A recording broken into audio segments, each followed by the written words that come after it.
Assalamualaikum warahmatullahi wabarakatuh. Bertemu lagi dengan saya, Hana Ananda Febriani. Saya selaku guru MAPEL, Produk Kreatif Kewirausahaan kelas 12. Oke, di pertemuan kali ini saya akan coba membahas tentang laporan keuangan sederhana bagian 1. Sebelum kita mulai pembelajaran, silakan untuk menyalakan lonceng, jangan lupa like, komen, dan juga subscribe video pembelajaran ini. Baik.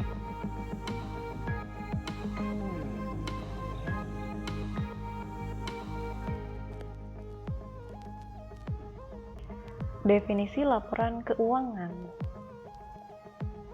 Apa yang kalian pikirkan tentang laporan keuangan? Seberapa pentingkah laporan keuangan itu, terutama bagi seorang pengusaha? Karena yang akan kita bahas di sini terkait kewirausahaannya, jelas kita akan mendalami tentang laporan keuangan yang berlaku di sebuah perusahaan. Baik, di sini ada beberapa definisi. Yang pertama dari Munawir, bahwa laporan keuangan adalah proses akuntansi yang dapat digunakan sebagai alat untuk mengkomunikasikan data keuangan. Yang selanjutnya menurut M. Sadeli, laporan keuangan adalah hasil dari proses akuntansi dan merupakan informasi historis. Akuntansi adalah proses pengidentifikasian, pengukuran, dan pelaporan informasi ekonomi untuk membentuk pertimbangan dan mengambil keputusan yang tepat bagi pemakainya. Sedangkan, menurut Hanafi dan Halim, laporan keuangan adalah salah satu sumber informasi yang penting selain informasi industri, kondisi perekonomian, pangsa pasar usaha, dan juga kualitas manajemen dan lainnya. Bagaimana? Sampai sini kalian sudah paham kan? Apa yang disebut laporan keuangan itu? Artinya, kita simpulkan bahwa laporan keuangan ialah suatu ringkasan dari suatu proses pencatatan laporan keuangan dari transaksi-transaksi keuangan yang terjadi selama satu periode atau 1 tahun buku yang bersangkutan.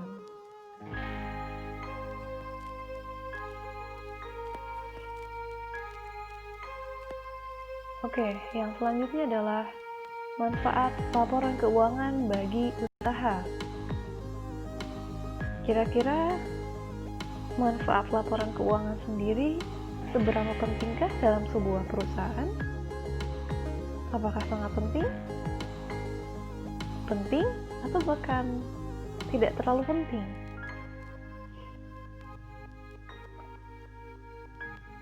Oke, manfaat laporan keuangan bagi pengelola atau direksi manajemen yaitu memberikan informasi yang digunakan dalam pengambilan keputusan, evaluasi usaha yang sedang berjalan, melakukan budgeting, dan kontrol internal.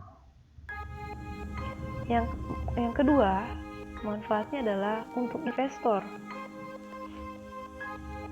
Jelas, manfaat untuk investor atau owner berhubungan dengan resiko yang terkait dengan investasi modal.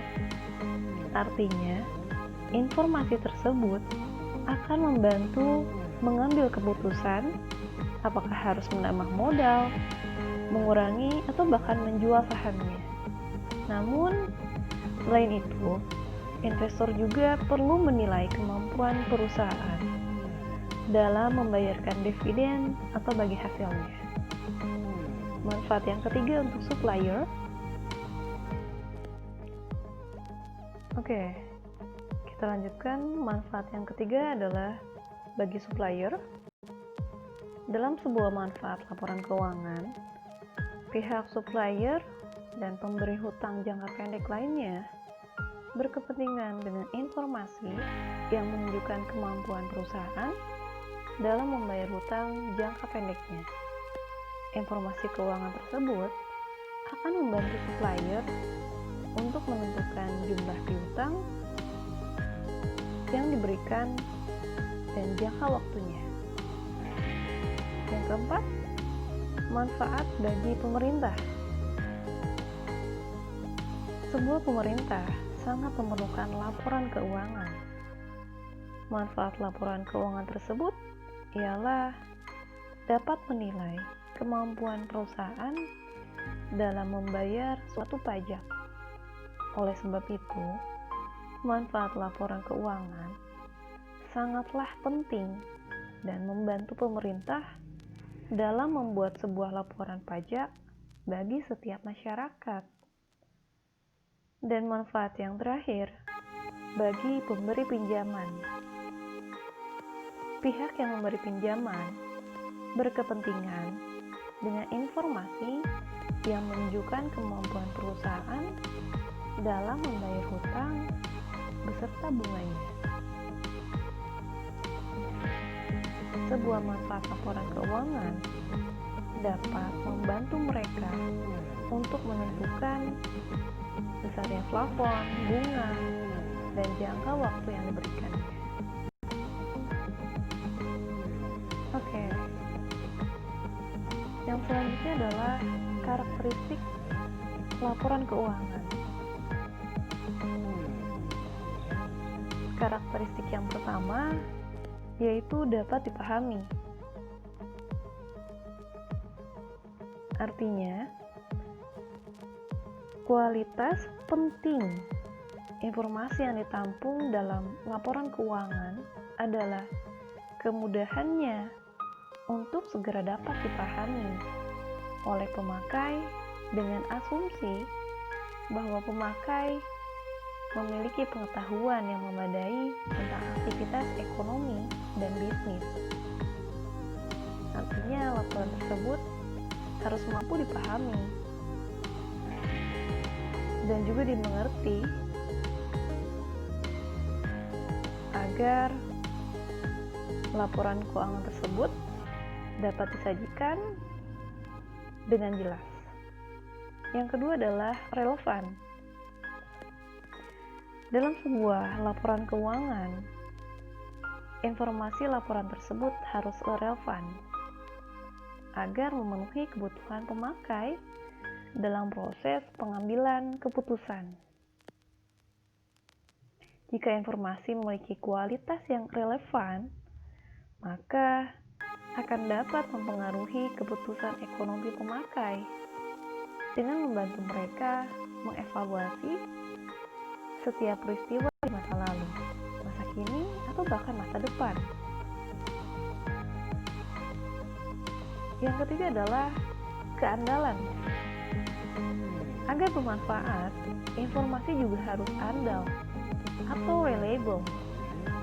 Dan sebuah informasi memiliki kualitas yang andal jika bebas dari pengutian yang menyesatkan, kesalahan material, dan dapat diandalkan pemakainya sebagai penyajian yang jujur dari yang seharusnya disajikan atau yang secara wajar diharapkan dapat disajikan. Keandalan informasi tersebut dipengaruhi oleh penyajian yang jujur, substansi yang mengungguli bentuk, netralitas, pertimbangan sehat, dan kelengkapan lainnya. Dan karakteristik yang terakhir yaitu dapat dibandingkan. Artinya, pemakai harus dapat membandingkan laporan keuangan perusahaan antar periode untuk mengidentifikasikan kecenderungan, posisi, dan kinerja keuangan. dan pemakai juga harus dapat membandingkan. Bisa kalian lihat bahwa komponen dari laporan keuangan terdiri dari 4. Yang pertama yaitu laporan laba rugi. Laporan laba rugi adalah bagian terpenting dari laporan keuangan. Komponen ini memberikan gambaran mengenai keuntungan atau bahkan kerugian yang didapatkan perusahaan di periode tertentu. Laporan laba rugi ini terdiri dari 2 bagian. Bagian yang pertama menunjukkan laba atau bahkan rugi kotor yang didapatkan perusahaan. Angka laba atau rugi kotor ini bisa didapatkan dengan cara mengurangi total pendapatan dengan harga pokok penjualan. Harga pokok penjualan adalah stok awal ditambah pembelian bersih dikurangi dengan stok penutupan. Dan bagian kedua menunjukkan laba atau rugi bersih suatu perusahaan. Jumlah laba atau rugi bersih didapatkan dengan mengurangi laba atau rugi kotor dengan biaya operasional perusahaan. Biaya operasional ini meliputi pembayaran gaji, pajak, biaya sewa, dan lain-lainnya. Oke, komponen yang kedua yaitu neraca keuangan. Neraca keuangan adalah bagian dari laporan keuangan perusahaan yang menunjukkan kemampuan perusahaan untuk membayar hutang dan kewajibannya dilihat dari keseluruhan jumlah aset perusahaan. Perhitungan neraca keuangan ini dimulai dari mencatat aset tak lancar seperti komputer, laptop, mesin, atau furnitur yang dimiliki oleh perusahaan tersebut. Setelah itu, aset lancar ikut dicatat, seperti inventaris, piutang dagang, dan uang tunai. Kewajiban tidak lancar, seperti utang pembiayaan, serta kewajiban lancar seperti piutang dagang dan cerukan bank harus dicatat pula. Artinya, neraca keuangan menjelaskan posisi keuangan sebuah perusahaan dalam periode tertentu. Komponen yang ketiga yaitu arus kas, atau sering disebut juga sebagai cash flow. Arus kas merangkum pergerakan uang yang keluar dan masuk dari sebuah perusahaan. Elemen arus kas sendiri diantaranya adalah kegiatan operasional perusahaan, investasi, dan kegiatan pendanaan yang dilakukan oleh perusahaan.